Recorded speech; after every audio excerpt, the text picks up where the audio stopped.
All right, so let's go ahead and begin. Again, welcome to Accessibility for All. My name is Abby Hawkins, or I'm the JL Mudd technology teacher, and I have my email address in here. So if you want to reach me after the presentation, feel free. I'm more than happy to answer any questions you might have.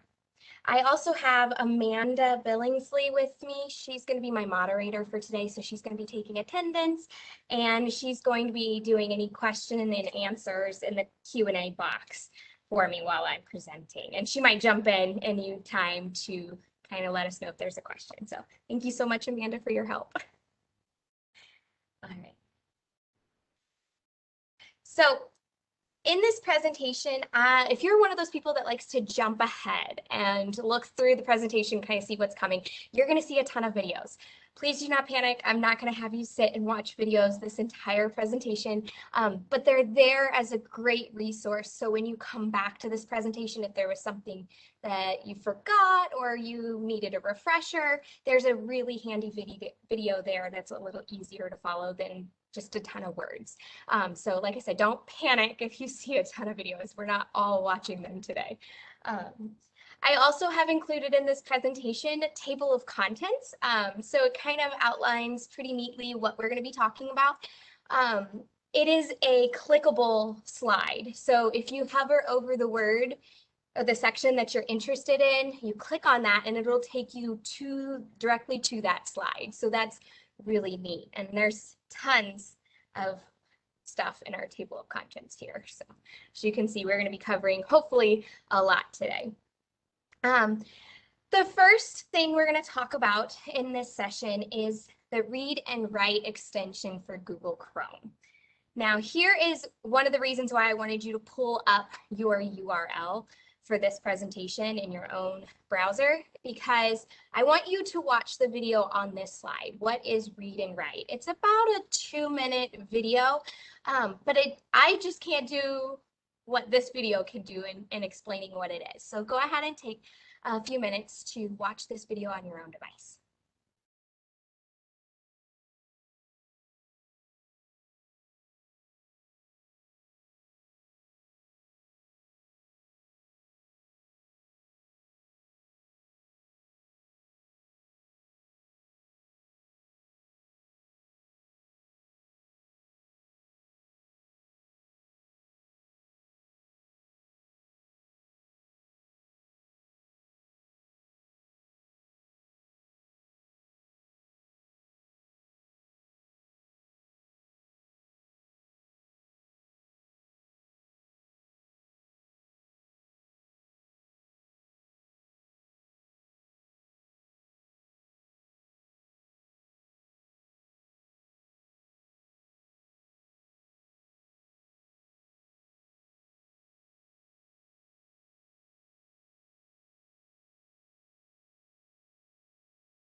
All right. I hope that you were able to watch the read and write introduction video. If you somehow missed it or you're in the middle of it, again, this video is going to be in this presentation so you can view it at a later date. So in a nutshell, read and write Google extension allows for students to read websites that maybe they're not able to read, but they can auditorily understand. So it's great. There's also so many more features, and we'll walk through each of the features today. So you'll get to see it in action, and you'll get to play with it a little bit. But like I said, that was just a great introductory video that they offered. So let's explore the read, write extension toolbar. This is a quick overview. We'll go in a little more depth and I'll show you all of these tools in just a few moments. Sorry about that. There's a predictive text. There's a play button so you can choose text and it'll read it aloud to you. You can pause the reading. You can stop the reading altogether. There's a screen mask tool, which I really enjoy. Some of my readers, they need help focusing on the line. There's just too many words on the screen and they need help figuring out where to keep their eyes. So that screen mask really helps with that. There's a talk and type, so you can verbally talk into your computer and it will type what you are saying. There's some highlighting tools for annotating, and so much more. So these are just really the bare basic highlights of the toolbar that you have here. So I'm going to go ahead and show you the toolbar. I am going to go to this website, the San Diego Zoo Kids. Now, I teach kindergarten through second, so this is a website I actually use with my kiddos. And to make it more accessible to maybe friends who don't have as high a vocabulary, or they're still learning to read, or they're just struggling in some area.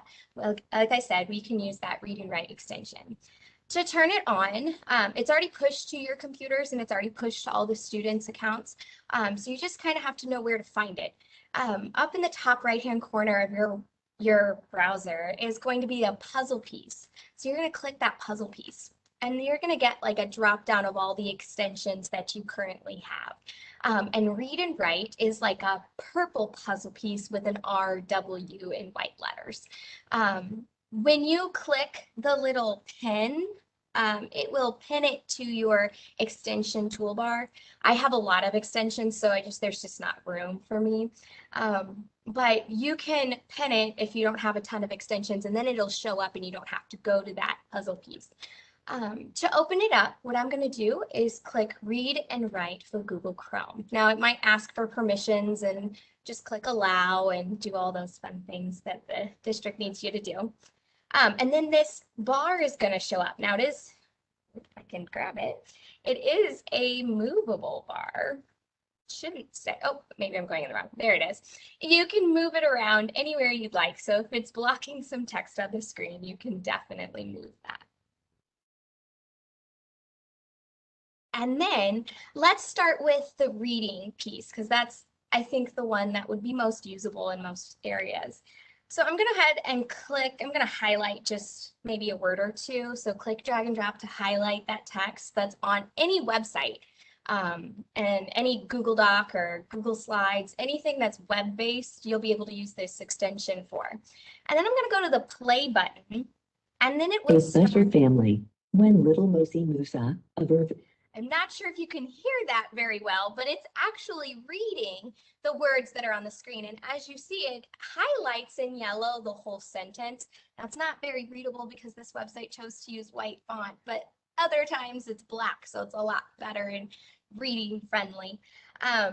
But it's going to highlight in yellow that whole sentence, and then as it's reading the word, it's going to highlight the word blue. So it's really focusing the student's attention on the word that's being read in that very moment. And I paused it with the pause button, and you can click stop to completely stop that process. So again, that's where it's going to read it to you. You can click selection. So this little box with the dotted lines and the arrow, that's going to be like your selection. So I could click drag and drop and I say, oh, I want to read just this piece.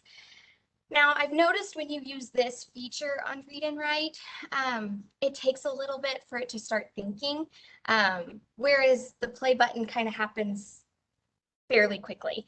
So I don't necessarily know if that's a button A I would special use. family. When little Mosey moves, a special family. When It's not a button I'm going to use all the time just because of the timing it takes, but you definitely can select just one area of text to be read on the screen instead of having it read everything on the website. Again, I had mentioned that screen mask. That's this guy right here. I'm going to click on the screen mask. And right now I have my colors. I was playing around with colors before we started the session. And I wanted pink to be where I was reading the words. And then I had everything else kind of in blue. So as you can see, as I start scrolling my mouse down, it's moving that screen mask. And it's really focusing on what I want to read and highlighting it for me. Now, if you want to change the settings, there's this little guy that floats around. If you click on the settings button, it will let you change your background color. It'll let you change your reading light. So you can choose it based on your preference. If you want to make the opaques, I can't even say the word right now, but if you want to change that background and make it harder to see through, or if you want to see the text that's coming up, that's definitely something you can change. You can change the reading light. Maybe you want to block it out instead of having it be seen. You can change the height of the bar.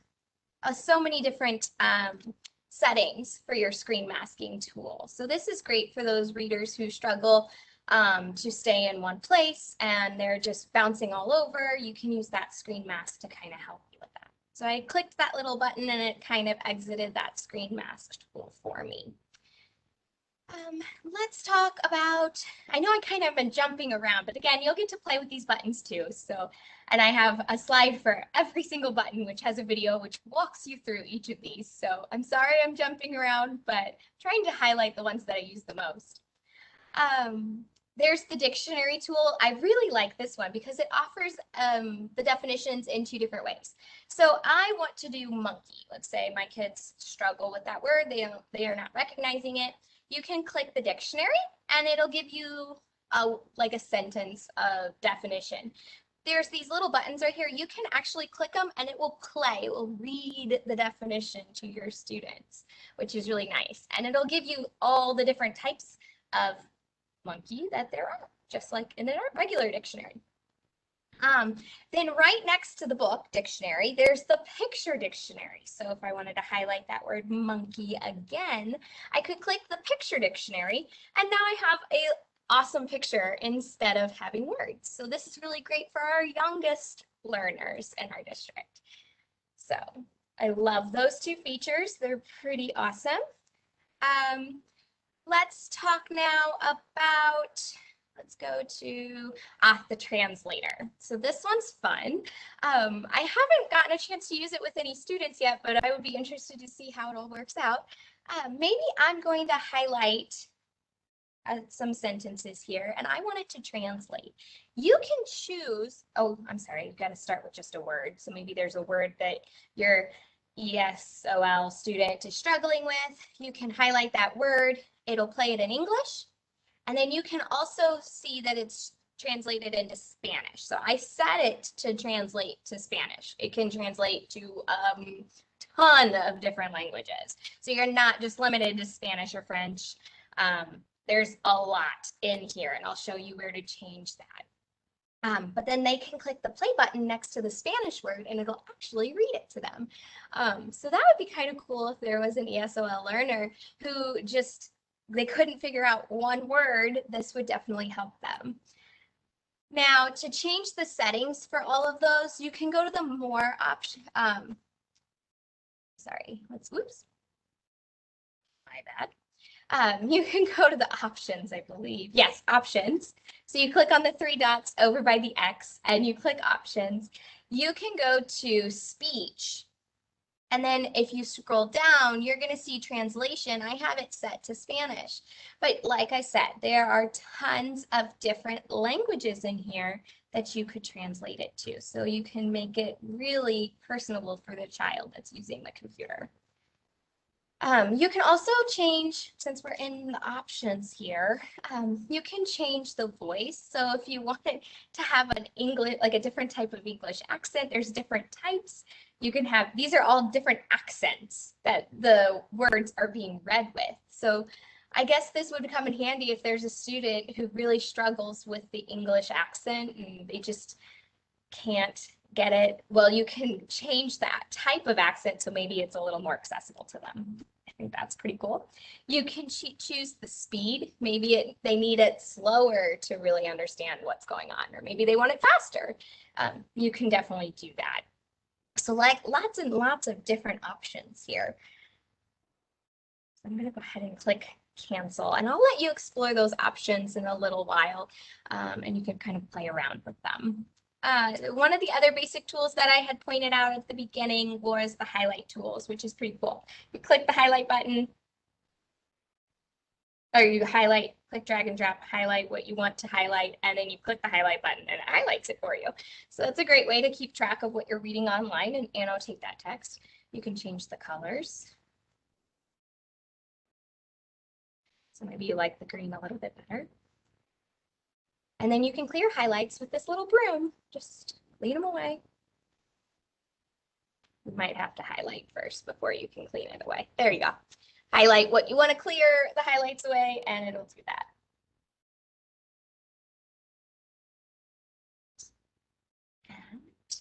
Another cool thing, I haven't played around with it too much, but I believe if you're looking up a ton of different vocabulary words, you can actually have Read and Write create a vocabulary list for you. Like I said, this isn't one that I'm as familiar with. It's not something I've really messed with around a lot, but there is that feature that if you click that button, it'll print a vocabulary list based on the passage that you're reading and what you highlighted and things like that. Another great feature of Read and Write is the Simplify Page tool. So maybe there's just too much going on. There's too many colors. It's just overwhelming, and you want the student to focus on the text and less about the graphics and things like that, the background, the colors, and all that. You can actually click this Simplify Page tool, which is the lines with the arrow going down. And it will load into a plain white page with words. I believe you still get your pictures. I already loaded it for us. Oh. No, I didn't. Okay. So simplifying, it just loads like white background, black words. You can change the font sizing, maybe this type of text. Maybe it's one that's difficult to read. You can change the text. You can make it white on black, blue on yellow, yellow on blue. So you can kind of change things, but it simplifies it. It just makes it words, and it takes away all of that busy background stuff. I believe it still keeps the pictures because that helps you understand what you're reading. So it keeps those in there, but it really cuts down on what the students have to look at. You can also make it single spaced. You can double space it, all those fun things. So I'm going to go ahead and exit out that one. Another fun tool that I would love to use, but I haven't gotten a chance to use it with students, is practice reading aloud. So having them practice their fluency, and you're having them practice with a website. So this one I did pull up for us already. It simplified the page, so it had the pictures in there, and it has the text. If you should have the text. There it is. You can see the text as it's going down. It's a lot more simplistic, but this feature allows the student to read the text. They can record themselves as they're reading, and then they can email it to the teacher. So you can actually have them practice the fluency independently with that website, and then you can have it sent to you, and then you can listen to it later on, or you can listen to it in that moment, or you can compare. Maybe you're comparing something they did earlier in the week, and then you had them read the same passage, and They're comparing themselves to each other by listening to themselves. So that's kind of a neat feature. Like I said, I haven't used it with my students yet, but I think it would be pretty awesome if I was back in the classroom again with my general students. Um, some other features that I won't actually be able to show you through this WebEx experience is the talk to type. Because I'm already utilizing my microphone for the WebEx presentation, you're not going to see me be able to utilize the microphone for this feature. So this is definitely one I encourage you to play with when you are doing your little practice time. So essentially how it works, you click say you're in a Google Doc and you click inside the Google Doc, you click talk to type, and as you talk, the computer will start writing it down as best as it can. Obviously, if your child struggles with a speech impediment or there's just they're not being very clear, the talk to text might make a few mistakes here and there. But I kind of actually like that because if my student with a speech issue was talking to the computer and the computer couldn't understand them, we could talk about how to change the way they're speaking to make it so that the computer can understand them. So I think that's a kind of a neat way to use it. I haven't done it that way, but I would love to try it out and see how the students reacted with it. Abby, can I stop you for a second with a question I just saw? Yes, of course. So this person's asking if Read and Write can translate text or read aloud text that are already in Spanish. And then if it can translate from Spanish to English for like our ELL students. Do you know the answer to that? Well, so what I'm thinking here is, let me try answering it this way. So if you go into your three dots and you go to options and then you go to language, you can change your language. So you could change it to the one. So if it's a written text that's in a different language, you could change the language, your primary language, and translate it to English that way, right? So it'll be verbal. There's also another cool tool that I have later in this presentation, which might actually help with this specific issue. And I'd be more like Google Translate though. I mean, it's Google Translate, but it would help a little bit. And I think I can remember, I think there's an app. There's an extension. Yeah, there's a Google Translate extension, which I feel like might actually be more reliable, if that answers the question. But I haven't played with it in Read and Write with that kind of idea. I'd definitely give it some playtime during the break and we can kind of check. Okay, so that was kind of all over the place. I'm sorry, I can't give a definite answer, but it's the best I know right now. There's also prediction. I believe the prediction is just like if you're typing something, it can kind of predict what you're going to say next, and then hover speech. So I'm going to give us the next, 15 minutes maybe, to kind of play around with the Read and Write extension. I'm definitely going to be sitting and watching the Q&A or the chat. Try to use the Q&A so other people can see your questions as well, and we can answer them all at the same time. But I will give you this time to kind of play with that Read and Write extension.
In about 1 more minute, we're going to go ahead and continue on. I have tons of stuff and only about an hour left of this presentation. So take the last few seconds to play with your read and write extension, and then we'll gather back in about a minute.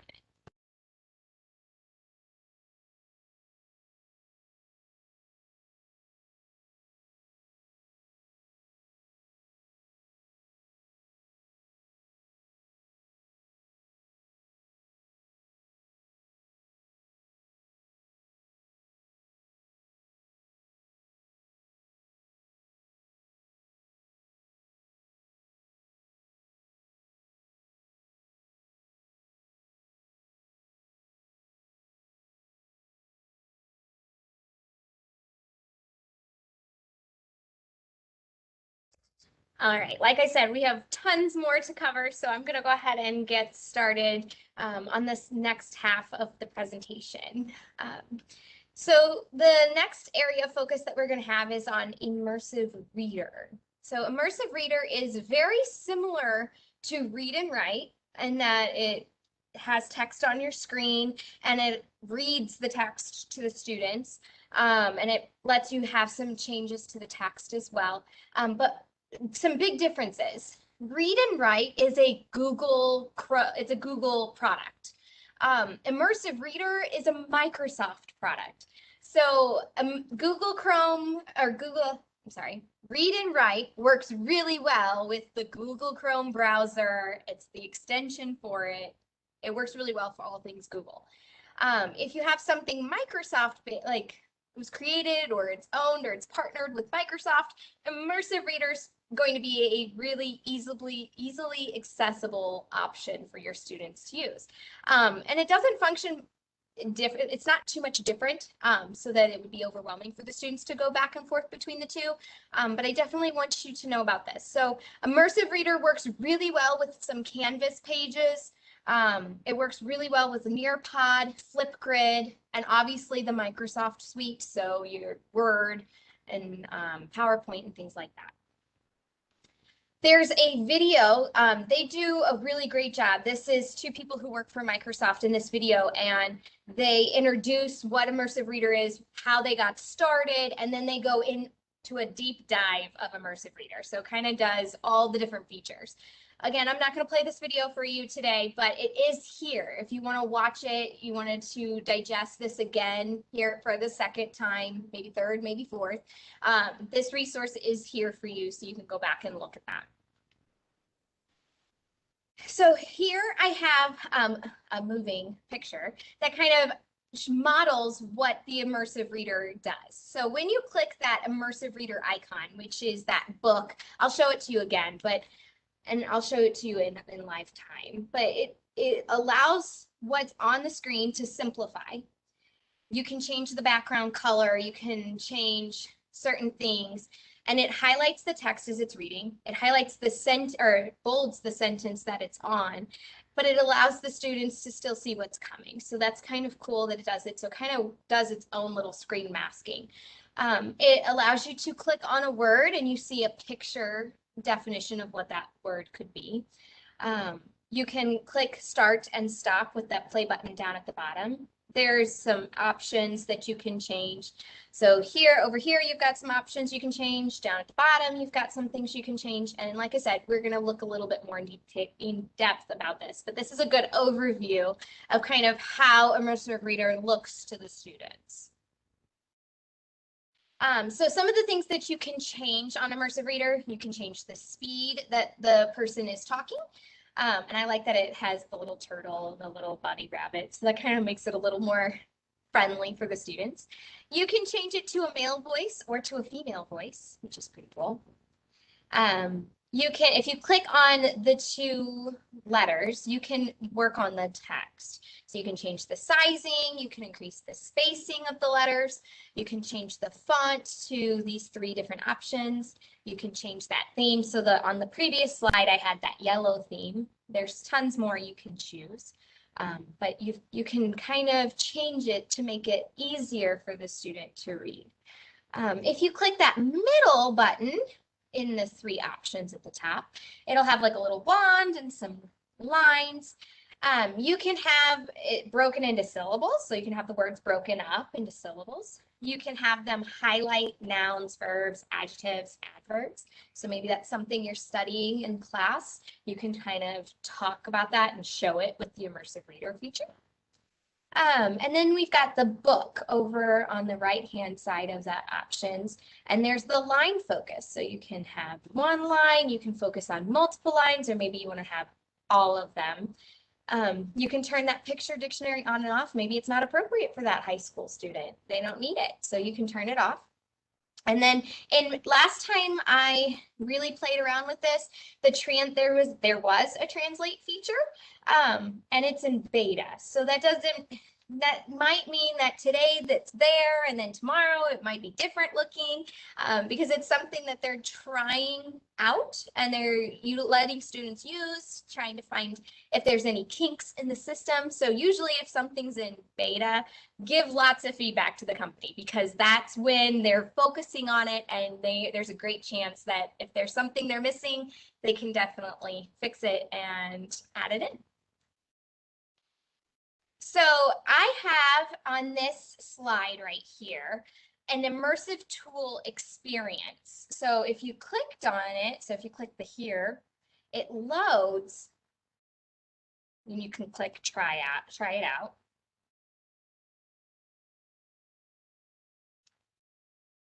My computer's running a little slow at the moment, but as you can see, this is what I had taken a video of earlier. It lets you play around with all the different features. So you're not going into a specific program to learn the immersive reader, you're using this tool. So again, those options, the text preferences, the grammar options, the reading preferences, those are all over here in the corner. You can click that X to make it go away. You have the play button to play the reading, and then you have voice settings down here at the bottom. And I will give you some time to play with it in just a few minutes. So that is something that is also included in my presentation. Oh my goodness, I'm getting lost here. Okay. So Nearpod and Flipgrid, like I said, also have the immersive reader function. So I went ahead and opened up something that I created for my faculty back when we were learning about Nearpod. And I have it in teacher mode right now, but you can also switch it to student view. And this is exactly what it would look like for a student when they're trying to use immersive reader. So give it a moment. Okay, so now I'm in my student view. If you see in the top left-hand corner, I have this little book with like a speaker. This is always going to be the icon that you want the students to look for. When they see that icon, that is the immersive reader feature that is built into the Nearpod product. So you click on that, and then it simplifies the screen. It gives you just the text that was on the page, and it makes it accessible for those kiddos. So the immersive reader, like I said, is in Nearpod.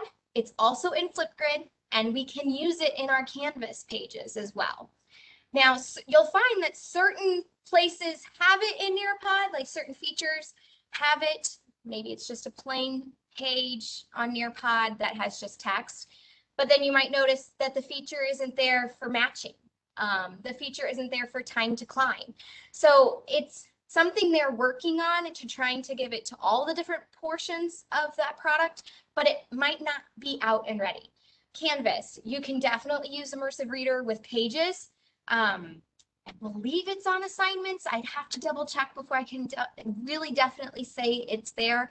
But there might be another portion of Canvas where the button's not there. So definitely look at publish or do a test trial, publish it to the student, look, see if it works, and then you can know for sure. But that's always changing. Like I said, they're always trying to expand what immersive reader can do. So I can't say for sure this is a definite list that will and will not have, because it's constantly changing. Again, I said Flipgrid has it. Oh, it logged me out. It's gone too long. So Flipgrid has it. It's really, again, the same feature where you click on that book with the little speaker system, and it will it will provide the immersive reader feature for your students on that assignment. So here I have a random assignment that I picked out, and it has the little button again, the little book with the speaker system, simplifies the text to just what the words are, takes out that video, and it reads it to them, and they can change their settings based on what they want.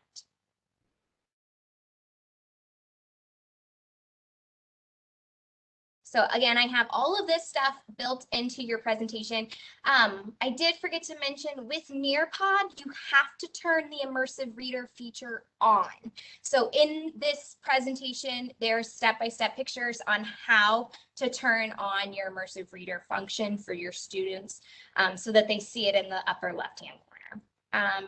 I tried to give you a good idea of what might have the features of immersive readers, so I put those on here as well. But like I said, this list is always changing. Sometimes they take it off one thing, put it on another. So I can't, if something's a mistake, I'm sorry. I try to keep up with the newest and what they have, but I might be missing something. For Nearpod, I also included what to expect for each slide. So on the matching pairs, the immersive reader might be just the instructions and the individual cards when they're expanded. If they're not expanded, then they can't use the immersive reader feature. So keep those kinds of things in mind, that's right now where they sit with the feature with Nearpod. And again, there's Flipgrid, there's an introductory video on that. And then I have entered in immersive reader with Canvas. What's really cool is if in Canvas, if you've inserted an image and you've written what the image is in text, and you like kind of make how you save it in that Canvas assignment, that picture will be labeled, and then when they go to the immersive reader, it will read the picture. So that's kind of a neat feature as well for those Canvas and immersive reader.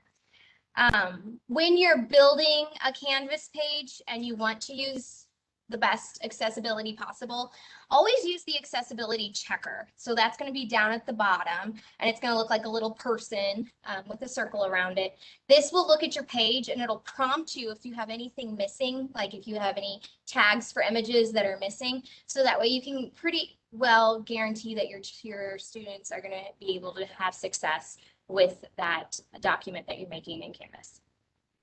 Okay, so I'm going to give you another, let's do 15 minutes to play with immersive reader. You can use the immersive reader tool that I have included. You can go to Nearpod and pick something that you've already had or make something. Try out the immersive reader feature. You could do with Flipgrid. I want you to try with one of those things. Oh, and Canvas too. Don't forget that one. So try one of those tools and play around with the immersive reader feature. Again, Amanda and I will be watching the Q&A. So please ask questions through there. That way, if you have a question, somebody else might have the same question, and we can answer it for everyone right there.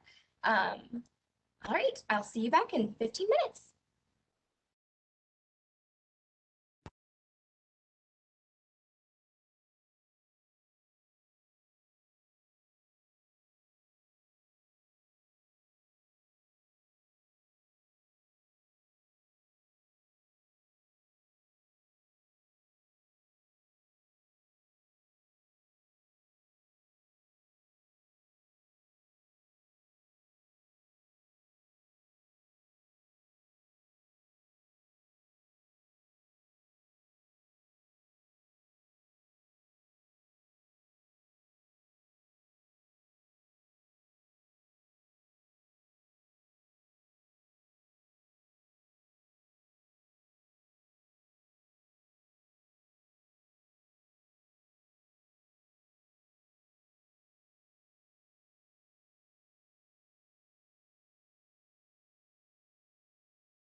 All right, welcome back. I hope you had a lot of fun playing with your immersive reader, and I hope you could feel the difference between the Read and Write Google extension versus the Microsoft Immersive Reader.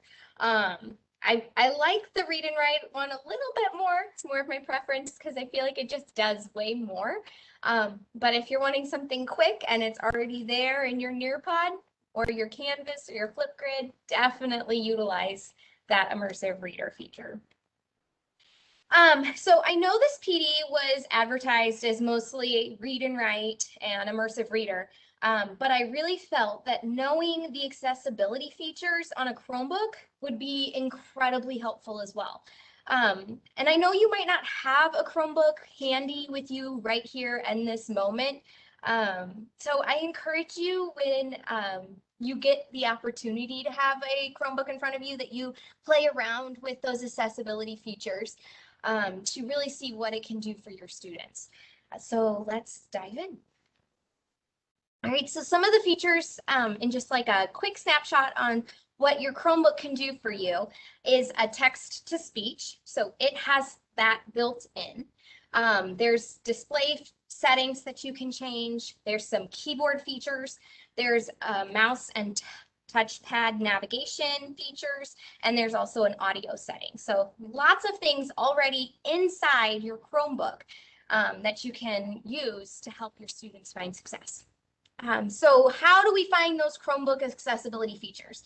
So when you sign in the bottom right-hand corner, you can pull up this screen. There's like a little button, you can pull this up, and then you're gonna go to the gear icon. Once you're there, you're gonna look for the advanced tab, open it up, find the accessibility panel. And once that opens up, you'll find different categories that you can change and kind of personalize for the student. Make sure that you have toggled the accessibility settings so that you have access to them in the system menu. In the elementary world, in the K2, a lot of my kids had the access to this feature and they didn't know what it would do, and they would just crazy click, and then next thing I know, my computers are talking in my classroom and I'm trying to teach. So we kind of made it something that if you want to use, you have to go and turn it on to find that menu. Make it a little harder for those younger kiddos to just all of a sudden turn on the feature. So it's there. We've kind of hidden it just a smidge so it doesn't cause problems while we're teaching in the classroom, but it's definitely there, and you can turn that menu on and then you'll have that access for that account. Then you can go to manage underneath. Once you've said always show the accessibility options, you can manage those features as well. So let's talk about the select to speech feature. So this is where you highlight the text and it reads it aloud. I have a video here where you can watch how that select to speak feature works. Again, I don't really want to play it on my computer and then have it weird sound. So definitely take a few minutes when you can to explore that select to speech, but you're selecting the text and then it's going to talk. It's going to say what's there. And it makes it pretty simple. There's directions underneath when you enable it. There's directions on how to utilize it. So they make it pretty user-friendly in this aspect. There's other settings there. There's a Chrome box, which is spoken feedback. I have included a tutorial of what that looks like. There's highlighting words while you read it. You can turn that on. Navigation controls and speech properties. So you can change the rate, the pitch, different voices, different languages. You can change all of that for your students as well. Some of the display settings that you can change, you can use a high contrast mode. So the color variations are going to be starkly different. So usually for the visually impaired students. There's a screen magnifier. You can change the text size. You can zoom in and out on pages. You can mess with the rotation. There's a nightlight version. So it's easier to read if you're in a darker setting. So if your environment is darker, you can change the nightlight feature and it makes it easier on the eyes. And then there's font sizes you can change. keyboard and text input features, you can add in sticky keys. I know if I ever hold down the shift key or I click it too many times, um, it asks me, do you want this to be sticky keys? Well, the whole point of having the sticky key is so you don't have to utilize the control button. So if you want to capitalize letters, but you don't want to always hold down that control button, the sticky key allows you to do that, and it makes it a simpler process. So that's kind of what sticky keys is. I know it kind of pops up sometimes for us, and we're like, no, I don't want that. I don't even know what it does. Well, that's kind of its purpose. There's an on-screen keyboard, so you don't have to utilize the one that's on the Chromebook. And then there is a speak to type tool as well, just like there was in Read and Write. There's a speak to type tool. For our mouse and touchpad features, you can have a highlight the cursor. You can change the cursor color. So that would be like this little mouse guy. You can have it where it auto clicks. So instead of having to double click something to choose it, or it can auto click for you. So as soon as your mouse stops, it clicks. So I have more detail on that auto click feature on this slide as well. So it kind of goes into detail on how to use it in all the different ways you can change the settings. So maybe you're delaying the click. I've stopped my mouse, but I don't want it to click right away unless I've stopped for like 2 seconds. So you can kind of change those settings for yourself. Some of the audio features that you can change, the audio section contains the captions feature. So for sites that support it. Now, not every site is going to have a caption program built in, or they're not going to have captions ready for you, but the ones that do, if you had it turned on, it would utilize. And there's a few other audio features as well built into your Chromebook, so I encourage you to explore them. Now this one I think is super cool. It's the live captioning. And I was playing around with it and I'm just like, this is fantastic. So essentially you talk and the computer just starts writing down everything you say in like a caption bar. What I found fantastic is when I was messing around with this I had the setting turned on the Chromebook, and then I opened up Google Slides, and next thing I know, my computer is literally typing out everything I was saying while I had that slide up. I just thought that was so neat. And I thought there were so many teachers in our district that could probably utilize this for students. Just the fact that the teacher's voice could be heard on that computer while their presentation is on their computer, and they see it and they hear it. And oh, I really encourage you to play with live captioning. So I have included a video on how to enable live captions with your Google Chromebook. So definitely check that out because it is so cool. Like I can't even get over how neat this feature is. Okay, so those are kind of, in a nutshell, all the different things that your Chromebook can do for you accessibility feature-wise. Again, I encourage you at some point to grab a Chromebook and play with the settings. You can always change them back. So click them, change them, see what you might find useful for your students, what might be useful for you, and use them. Now, I did allude earlier in this presentation to Google Translate as being another resource for you to make things more accessible. I think we kind of all know about Google Translate, but if you didn't, it's here. It's a website. You can copy and paste text into it. It's not always accurate. It does its best that it can, but there's always those weird rules that just don't apply here, but they apply there, and it can get tricky, but for the most part, it does a pretty decent job at translating for you. And so this kind of gives you an example of what that would look like. You can do text, like copy and paste the text in. You can also do a document as well. So there's those options included.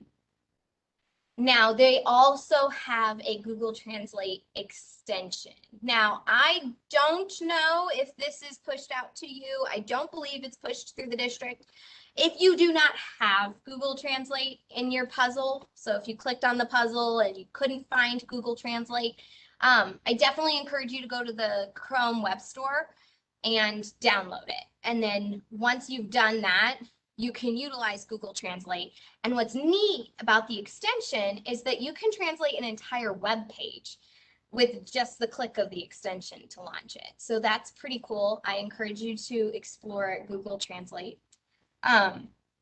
Here you can also translate just a single word. So using the extension, you can type in one word to translate it, or you can translate an entire page, which is so cool. So it will do as much of the web page as it can in the language that you've chosen. And when you're done, it'll also show you the original. So that's really cool. Now, if you're looking for more Chromebook accessibility, or you want to play with them a little bit more, there's a simulator that kind of does show you the top accessibility features. You can click here and it'll take you to this simulator. So I'll go ahead and load it for you so you see what it looks like. Okay, so here is my Chromebook simulator, and I can go over here to explore the accessibility features. And here are some of the ones that you can explore. So maybe you want to make your whole screen larger. It's going to kind of in a moving picture show you how to do it while also encouraging you to interact with it. So that's pretty cool. So you don't have the Chromebook in front of you, but you can still kind of play around with some of the accessibility features. So I definitely encourage you to utilize this. There's also, if you had noticed, there's other topics offered here as well. So if there's something you're interested in, it's also there. You can click on it. And the last thing that I kind of wanted to touch on was the Moat web extension. I kind of put this in last minute because I was thinking about it. I'm like, oh, I would really use this for my K2 kiddos when we're learning about Google Slides or Google Docs. So this is pretty neat. Let me show you what the Moat web extension can do. It can let you record your voice fast. It's effortless. It lives in the cloud. You can transcribe it. So it's instant transcription. So it takes your words and puts it, or your verbal words and puts them into written words. You can translate it, and you can react with emojis. You can even talk like STEM with it. And you can track engagement. So that's kind of fun. Let me show you kind of how it works. So I'm in a Google slide right now. I already have Moat built in. So you see that little icon? It's already there for me. So if I was on this slide and say a student did something fantastic on this slide and I really wanted to comment on it, I could select that Moat button, click this button to start, and I can record my sound. I'm not logged in, but I can record something for them. And then all they have to do is click play, or they could read what it was transcribed, the words that were transcribed. Wow, how wonderful. Immediate feedback, even for the kiddos who can't read. So like I said, this is a great tool that I see using in my future for my K2 kiddos, but it also could work for any age range. It makes commenting a lot faster for teachers too. So I encourage you to log into Moat, kind of play around with it. I have a video also that you can explore and watch included in this presentation, which kind of makes it clear on what Moat is capable of. So I went pretty quickly through all that stuff. So what I'm going to do is I'm going to let you guys have about 20 minutes to kind of play with the things that I've talked about for the whole presentation. We're not technically over until 11:50. So I will be on for 20 minutes and I'll be here to answer questions and to help you any way I can if I didn't cover something. I also have my email in here, abigailhawkins@fc.k12.mo.us. So if afterwards you missed me or I wasn't able to answer your question, I can get back to you. You can email me and I'm more than happy to help. So like I said, go ahead and play around. I will stay on here. I know I went super quick, but I felt like I was trying to rush to get everything in. So go ahead and play. Let me know if you have anything.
All right, I'm going to go ahead and call it. If you want to stay on and you want to continue asking questions, I will definitely stay on. And I know Amanda might too. So, but if you feel comfortable and you don't have questions at the moment, you are certainly allowed to go take a bathroom break or go start an early lunch, whatever you need. Like I said, thank you so much for attending today. I really appreciate it. Again, if you have any questions, feel free to email me or, and definitely look back through this presentation in case you missed something or you want to hear it for a second time. So, all right, guys, have a great day.